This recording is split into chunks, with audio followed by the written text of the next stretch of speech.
everyone, I'm John Lynn, the founder and chief editor at Healthcare IT Today. We're excited to bring you another in our series of interviews with top leaders in health IT. And our guest today is Dr. Thomas Kelly. He's CEO and co-founder of Heidi. Welcome, Tom. Thank you. Yeah, thanks for having me, John. Yeah, thanks for traveling all the way from Australia. I know No you worries. split time, but Yeah. I appreciate you being here at Health. Lots going on, but before we dive in, tell us about yourself and Heidi.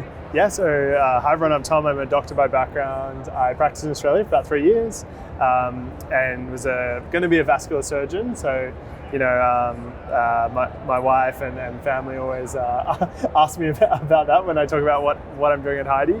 But yeah, so Heidi's an AI medical scribe. That's how we started. Now we do quite a lot, so we're becoming more of a care partner, so starting to make phone calls to patients, do tasks on behalf of clinicians, do evidence searches. I think we want to be the companion that every clinician takes to work. And it's been an amazing growth story over the last few years. Yeah, well, and it's definitely evolved over the years. And, you know, Heidi's made a number of big announcements. I know you recently did your Series B. You have a new brand name, you know, just to name a couple of things that you've been doing. But it is a bit of a crowded market for the Ambient AI scribe, the AI medical scribe, however you want to call it. What do you think makes Heidi kind of stand out in that market? Yeah, I think there's basically two ways to do this product. So one version is where you focus solely on winning large hospitals and you basically build your product for what a CIO is going to pick. And Heidi is obsessed with the clinicians, like almost to a fault. Like we will build the product that me as a doctor would want to bring to work and sort of ask for forgiveness from the hospital executives later, because with AI, it's really replacing my work. It's going to become mine. When I sign my note, my signature to that note, it's mine. And that means there's an incredibly high degree of personalization that the tool has to have. And that personalization does not exist in the records. The records were not built to be AI care partners to clinicians. And so in order to do that, you have to build a completely independent platform. So basically the practical difference is it's ChatGPT versus Copilot in Word. And everyone loves ChatGPT out in consumer AI, and it's exactly the same. Everyone loves Heidi, and everyone doesn't love the integrated medical record options.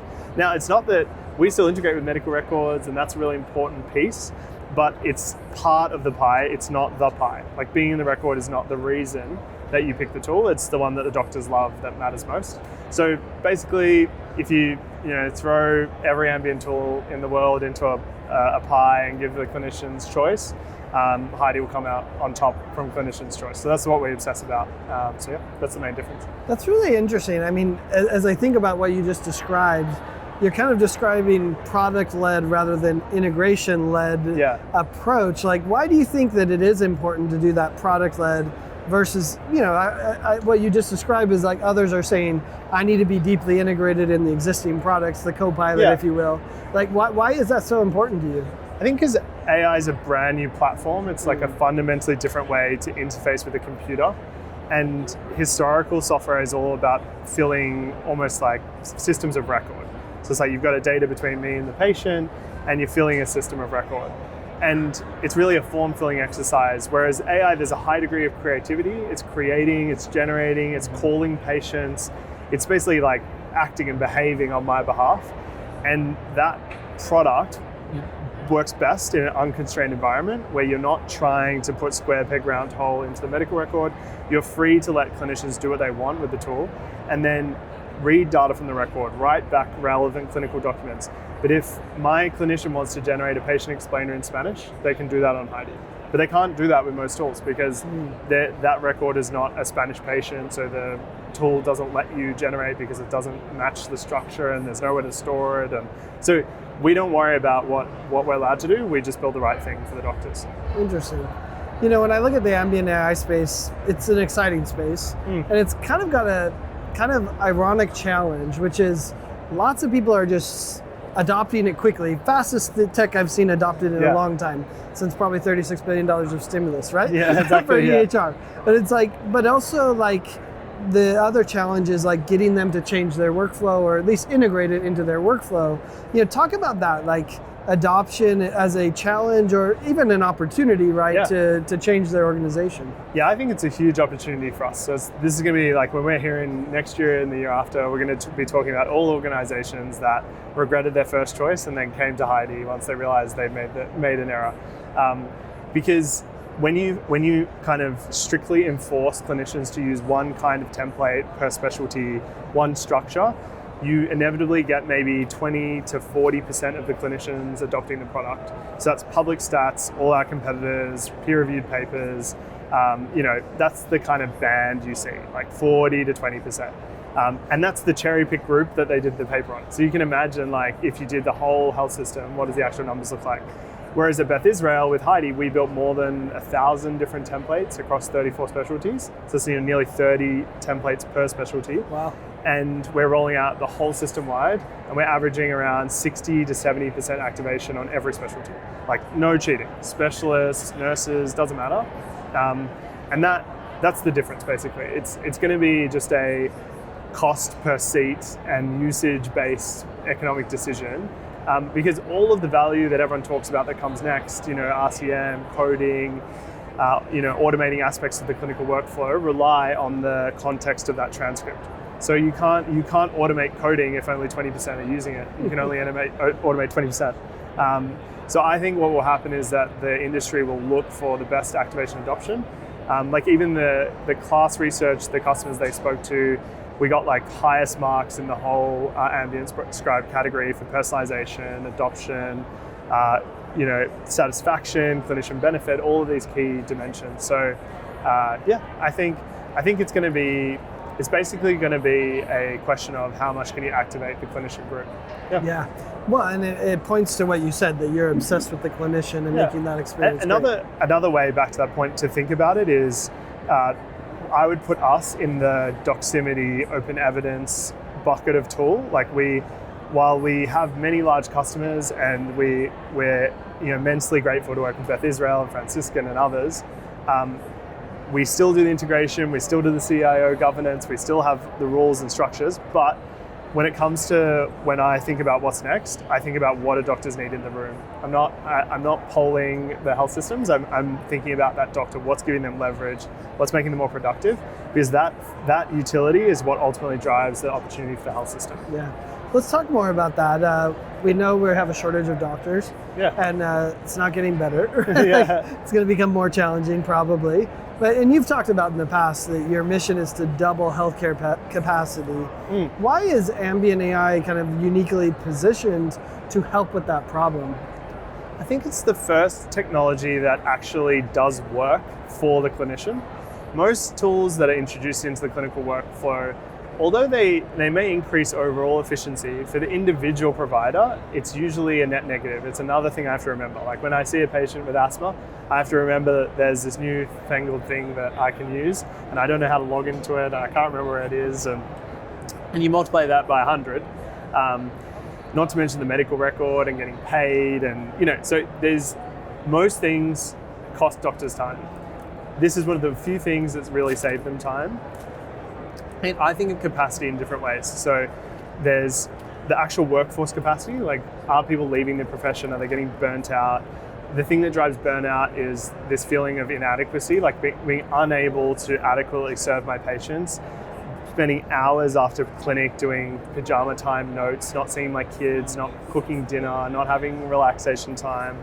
So mostly I see that if we're successful, we'll keep doctors in the profession, that's step one.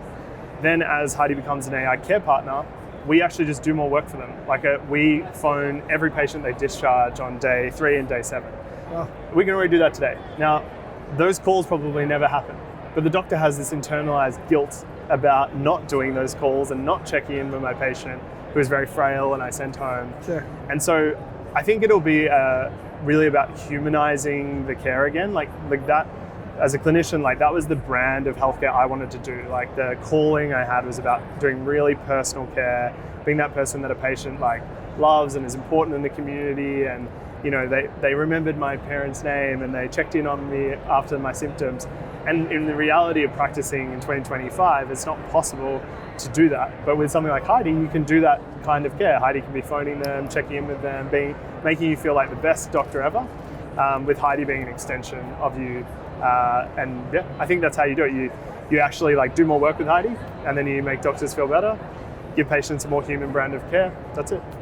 I'm surprised you weren't dreaming about coding in DRGs as well. No, you're right. I mean, every doctor wants to have that personal connection, and the guilt is a fascinating perspective as well. I do find it interesting that you're looking beyond kind of the AI Scribe. I mean, obviously that's the core, and we see this kind of as a trend, right? What else can we do beyond the AI Scribe? What would you say is next from Heidi in that perspective? Yeah, I think there's a few different components. So I think of them as key capabilities that you need to build that when stitched together can do useful things. So the capabilities that we're working on, so one is calls. So that's being able to have a voice-to-voice conversation with the patient, texting them on either side of it. And that can do anything from coordination to symptom check-ins to scheduling. So, and the reason that's important for us is we don't want to be a booking company. That's not what we're planning for. It's because when we're in the visit, we learn lots about what's going on. And doctors, like I said, would love to check in on that person every day and see how they're going, see if my plan is working, is my diagnosis right? And that is a fundamental capacity constraint, back to the mission. Like, if I could just have a chat with you every day, I'd be a much better doctor, but I can't.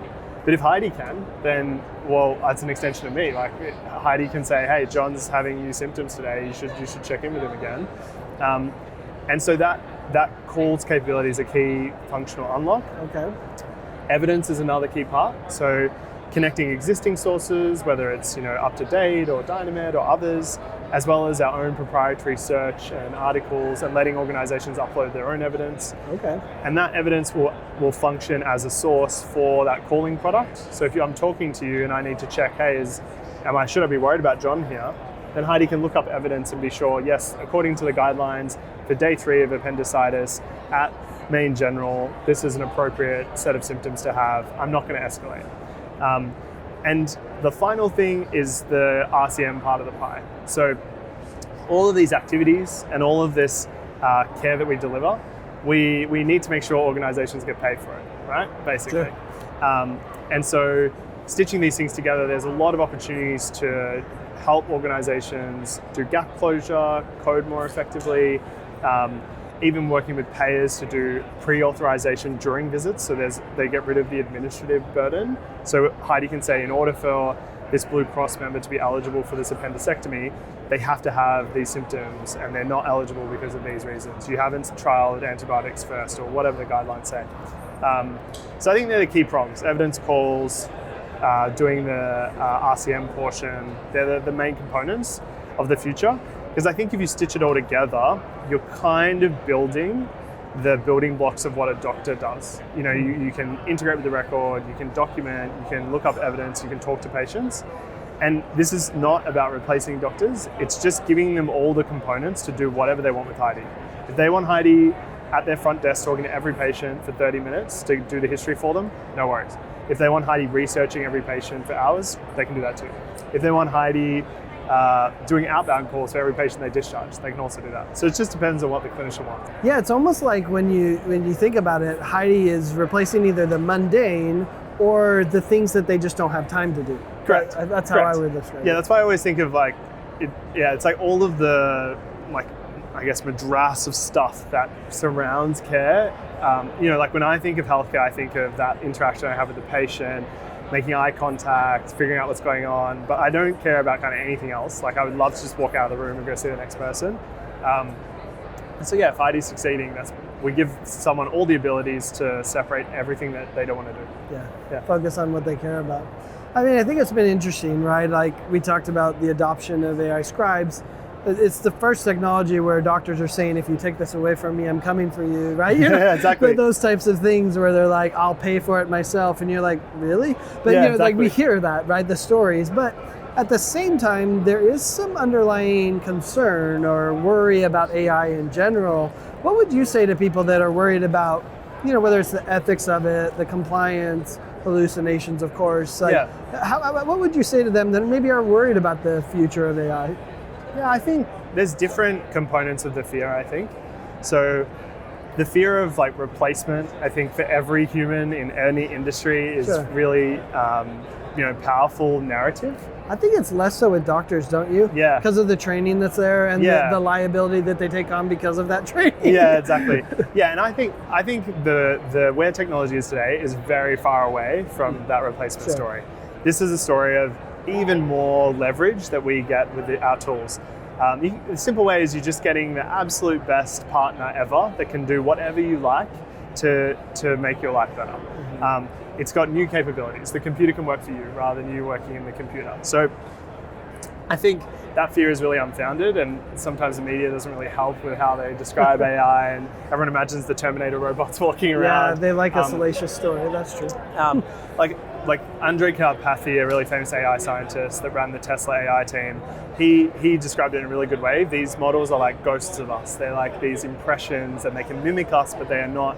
They can trick us into thinking that they are smarter than they are. Yeah. So I think that replacement fear is not something to worry about, and you should be positive, so I'm excited to use these tools. On the compliance side, I think it's actually the opposite of what most people think. Of course, you want to check how vendors behave. I'm pretty public in saying that selling patient data to pharma from your evidence tool or from scribing is a red line. Like, to me, that is incompatible with being a trusted tool. You can do whatever you want in your marketing, but when it comes to a 50-50 decision about which paper to show, if one of them's paying you, how do I know as a doctor that this product is trustable? Especially with scribing, like, you're literally recording the most sensitive part of healthcare. It is the reason compliance exists. This conversation is confidential, and it freaks me out personally that back to the competitors I mentioned, that is the explicit model. It's free and you're monetizing that data with pharma is that's crazy to me. So I think you have to be careful. Organizations are not going to deal with companies that do that. And I do think the sentiment is going to shift towards tools that monetize through transparent paid subscriptions. Clinicians can afford to pay, like the $20-30 a month. If you get the efficiency, if you increase the reimbursement, there's another way. And we can still give away amazing free product because the costs have come down so much now that as long as you have scale, you can afford to do great free experiences to drive the mission forward. And then I think that other concerns about information security and all these things, for sure, but that's part of doing business in healthcare IT, right? You got to have your marks, you got to do all the checklists. So yeah, in some ways that doesn't change. Exactly, it's always there's more vectors, maybe potentially, but and certainly on the attacker side, there's some vectors as well. But that's true for any health IT. Exactly, so that's interesting. We talked about this a little bit, about kind of enabling and empowering the physician as opposed to kind of replacing them, because you're keeping the human in the loop, right? Yep. You're keeping the doctor. I mean, so you're not looking to replace them, but how do you see it playing out, right? Like, what's the full vision of what a clinician's life's going to be like with Heidi as an assistant to what they're doing? I think it almost goes back in time before the medical record.